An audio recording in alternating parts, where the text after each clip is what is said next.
Hey, what's going on, everyone? It is Josh Guerrero here, and welcome to the All Around Adventure Podcast. Whether you're joining me for the first time or if you've been listening to the podcast for a while now, I certainly do want to welcome you here. And as always, I want to thank you for being here today, just because I know you're busy and you have a lot going on. And I also know that there's a lot out there on the internet these days that's trying to get your attention and distract you. But it just means so much to me that you've chosen to download and listen to this podcast. Now, if you are in fact new to this podcast and you're not entirely sure what we're all about here, this is the show where you hear amazing tales from afar and get the all-important life lessons that go along with them. Those will be stories from myself as well as the amazing guests that I welcome on this podcast. But in this episode, you just have me today. This is a solocast. Don't really have a fancy name for these solocasts anymore. I used to in the past, but now this is just simply the solo show, I guess. And I have some of my own thoughts, my own ideas, and my own stories, like I said, that I'm going to be sharing with you all today. Hope you all can take something from this episode that you can extrapolate and implement into your own life once you're done listening to it. And so with that, let's go ahead and get right on into this. I don't really want to make this too long, maybe just 10, 15 minutes or so. Give you something to chew on as you go into your week here. And today's topic kind of sort of came from my recent guest appearance on the Be One Change One podcast, where I talked to two former Air Force fighter pilots, Roscoe and Cass. They were great hosts, and we talked about a lot of things. And but one thing in particular did kind of stand out to me a little bit from our conversation, and I'm going to hone in on that a little bit here, but I certainly will encourage you all to go check out my interview with them and go check out their show. You know, they're like I said, they're very good hosts, and they talk about a lot of great stuff, and they have many other amazing guests that they've brought on so far as well. So do go check them out. I'll leave a link in the show notes for this episode. But for today, I want to talk about little luxuries, and we're going to get into the topic of gratitude a little bit here. So I have a couple of stories that I want to share with you all today. And first of them is going to be going back to my Peace Corps service. And I've talked about my Peace Corps service a little bit in the past. Now, some of you know that where I was living in the Gambia in West Africa, my living situation was very, very simple, very basic. I didn't have any electricity or running water. I didn't really have like a big, vast variety of food. It was usually what I got to eat was whatever my host family was able to make up for me. You know, rice was a big staple. You know, there was just like maybe a few other like maybe some veggies thrown in there too, some potatoes. So a very carb heavy diet, not a whole lot of protein. And I would have to get like protein powder shipped to me from back home. And that was definitely a little luxury that I certainly remember from my time in the Gambia when I was doing my Peace Corps service. Anytime I got a care package from home and I bust it open, I see like a fresh batch of protein powder or maybe like a nice big jar of peanut butter, something along those lines. And I was able to get some protein and keep myself going there because I was doing a lot of exercising. I had so much free time when I was living in my village, so I trained a lot. So I definitely wanted to make sure I have all the protein to rebuild and everything like that. But now with having some of these other limitations, like I said, no running water, no electricity, it just made me all the more grateful whenever I was able to attain those things throughout my service. We had water taps in my village that only came on at certain times during the day. And so whenever they did, and I was able just to like fill up my buckets and pails with water and bring it back to my house and just see all the water that I had now and everything, it just felt really, really good.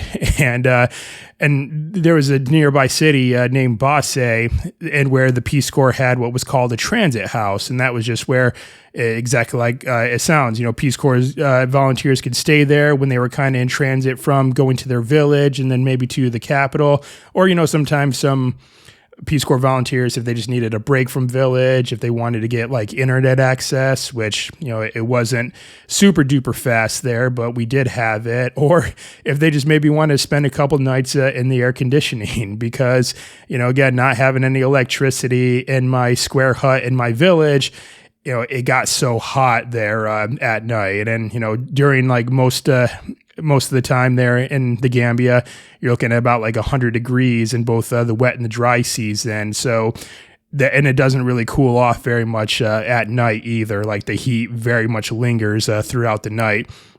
So just getting to a place that had air conditioning was another little luxury. And again, having the internet access, and, I could post some things to social media, checking with people back home. And normally it would be weeks before I can log into Facebook or whatever. And I see all these like notifications, people are thinking about me. Again, it was just another good little luxury, just to be able to have that interaction with people back home. So those were some of the little luxuries that I experienced when I was living in the Gambia in West Africa during my Peace Corps service. And fast forward a little bit, another story that comes to mind where I've experienced lots of these little luxuries was when I was doing my through hike across the state of Michigan a couple of years ago. And I've talked about it on here before, but for some of you who may be new, a couple years ago, I through hiked across the entire state of Michigan, like I mentioned, and this was for a charity effort that I was doing. I wanted to raise money for a nonprofit that helps veterans. And by the end of it, I ended up raising $10,000 for American Veterans Archaeological Recovery, which is a nonprofit that takes veterans to out in the field to do field archaeology, and they call it rehabilitation archaeology. Great program. I've got a chance to dig alongside them on, several occasions, and really great just to see the veterans out there getting after it, learning some skills, and possibly setting themselves up for a new career, potentially. So when I was out there, again, very, very basic way of living. I was living out in nature. The forest was my bathroom. Wherever I could, find some time off trail to dig a hole, or find some time and a place to get off trail and dig a hole. Water was kind of hit and miss. Every now and then I may see what would look like a river or stream on the map. Only by the time I got there, it was completely dry.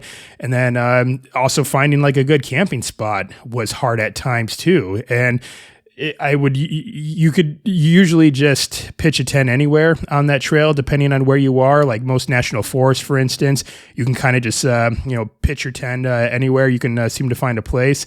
And sometimes it was kind of hard to find a place that was relatively clear, maybe flat. There was sometimes I had to do some clearing, like move some branches, try to kick some dead leaf litter out of the way to have something flat, and hopefully have no stray sticks that would stab through my tent and poke holes in my tent or anything like that. So it was tricky at times being out there. But again, some of these little luxuries that I had on this trail, or as some through hikers might call it, the trail magic, was coming across like a nice flowing water source, just these beautiful, pristine streams, creeks, rivers, and then just like loading myself up with water, loading up my containers with water. I had a water filter, and so just doing that and just getting fresh, clean drinking water, and just having this huge supply of it. I mean, oftentimes that's where I would set up camp. It was maybe a little bit precarious for me to do so because, of course, if I want to be near the water source, what else out in nature wants to be near water sources? Apex predators and other critters and things like that. So, but still though, I was a little bit mindful of where I pitched my tent, make sure I was in some location, maybe a little bit high up where I can still get to the water, but like I wouldn't be in the path of animals who would be taking the path of least resistance to get down to the water source as well. And sometimes when it came to finding a good camping spot, I would find myself just walking along the trail, sun's getting ready to go down. I'm thinking about where I may want to stop to pinch my tent. I'm looking around, and then suddenly I come to what looks like a campsite in and of itself. Like someone had already cleared out this space. They put in like a stone fire ring. They had set up some logs to make some benches. And it was just really, really cool. And I'm like, wow, okay, this is a bit more like it. So I already had a flat, cleared out space to pitch my tent really fast. I had a nice log to sit on to eat my dinner or do like other chores or whatever else I may have to do as I was winding down the night. So again, just some more little luxuries there that I had on the trail. However, I also would say I had some, still little but bigger luxuries that I had during this trek. And that was, of course, when I found my way to a town and I took a 0 day.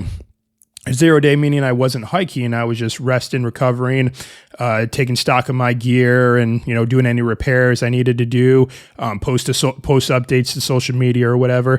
And during those 0 days, I usually was staying in like a hotel or at a trail angel's house, and, bless the hearts of all the trail angels for helping me out along the way. You all are absolutely incredible. And I got, take a hot shower, and some of the trail angels would make me like a nice home cooked meal, or I would go to like a restaurant and then I would just like eat up a bunch of food and replenish all those calories I lost. Absolute luxury. Even though the hotels that I stayed in, weren't like very, very, like high star rated hotels. Rated very high by a lot of guests, but wouldn't be rated like very high, in the whole grand scheme of things when it comes to hotels. But still, though, it felt like a palace to me. And then, of course, like even the beds that I slept in, they paled in comparison to, my memory foam mattress that I own. But still, though, it was a bed rather than a ground. So again, it might as well just, been a cloud for all I care at that point. So yes, those were larger luxuries, but they're pretty small little luxuries though.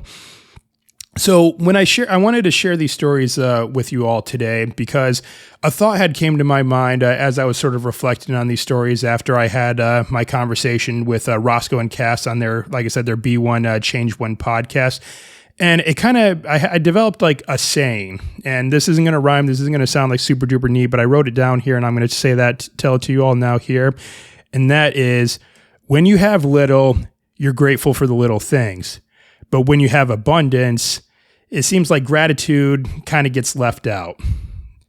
And I think I observe this a lot, like in this day and age, especially, here in the U.S. And I don't want to throw like all Americans under the bus here when I bring this up, but I do tend to observe a lot of people. And you probably have certainly heard this saying before, and that is that we take so much for granted. And a lot of it, I think, is because we do have like this abundance, and the things that we are most frustrated about in our lives are pretty trivial things for the most part. A lot of people are getting upset with things that they read on social media or with what a celebrity's doing. And of course, like we have a little bit of a politically charged climate right now, but that's an entirely different podcast. I won't dive too deep into that. But that's really what a lot of people seem to be concerned about in this day and age. And, rightfully so. I mean, a lot of that stuff does affect our lives in many sort of ways, but it's just, I can kind of tell that there's a lot of things to be grateful for, though, if that's what we find ourselves complaining about. Because obviously, if you're complaining about politics or something that you see on social media or celebrities or whatever the case may be, obviously, at least you're not complaining about being hungry or being thirsty or, not having a roof over your head or anything like that. So immediately, if, you're complaining about like all those trivial things, and like I said, if you're like getting on social media and you're getting upset with something that you see, well, if you have a device that allows you to do that, then I'm going to assume that you have all these basic needs that I just mentioned covered. I'm going to assume that you woke up this morning and you looked up at a ceiling instead of a sky. I'm also going to assume that you have a water faucet somewhere in your dwelling where you can turn it on and have almost like seamlessly never-ending supply of clean drinking water.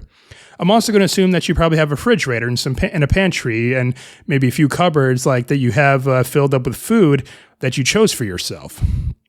Food that you wanted, food that suits, your taste buds, or maybe you're doing on like a, training, diet, nutrition goal, and you're selecting those foods for yourself because those were the foods that you want to try to like optimize that part of your life, versus in other places where I was in the past, like the food that I ate was truly just by what was available to me at the time. Like I said, going back to the Gambia in West Africa.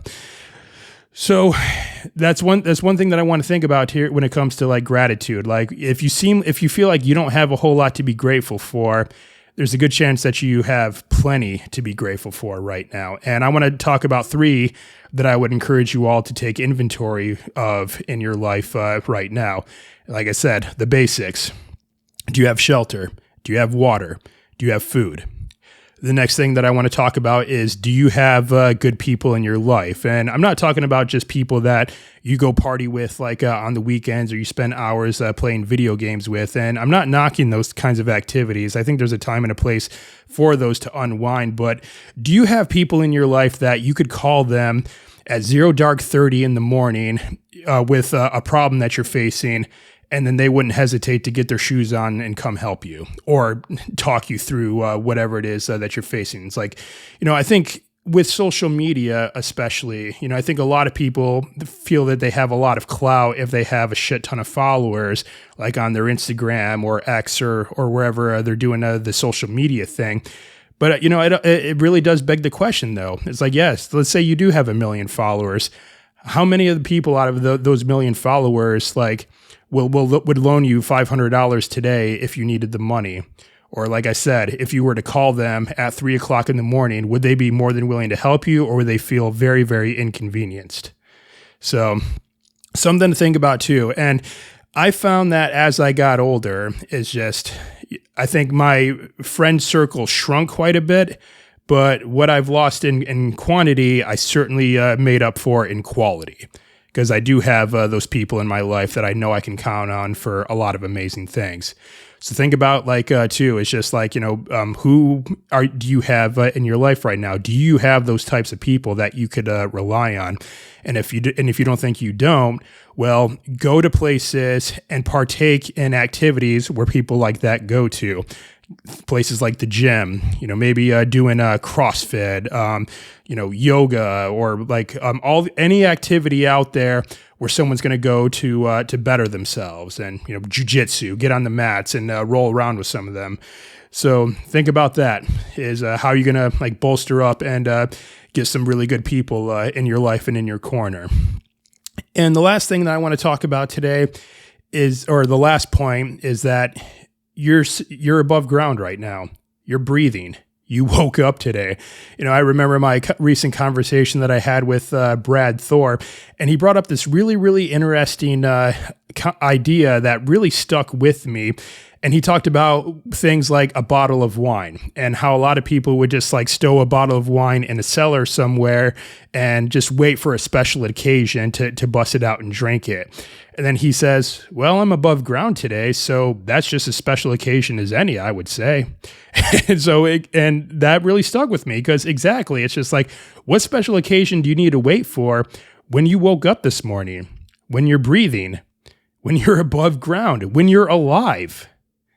That's just as special occasion as any, and that is something to be extremely, extremely grateful for. Because if you're above ground and you're breathing and you're kicking, then you have a chance to go out there and do amazing things in your life. That's just something I want to share with you all today. I'm going to end it there. I think I made this one a little bit longer than I usually do, so let's go ahead and wrap this up.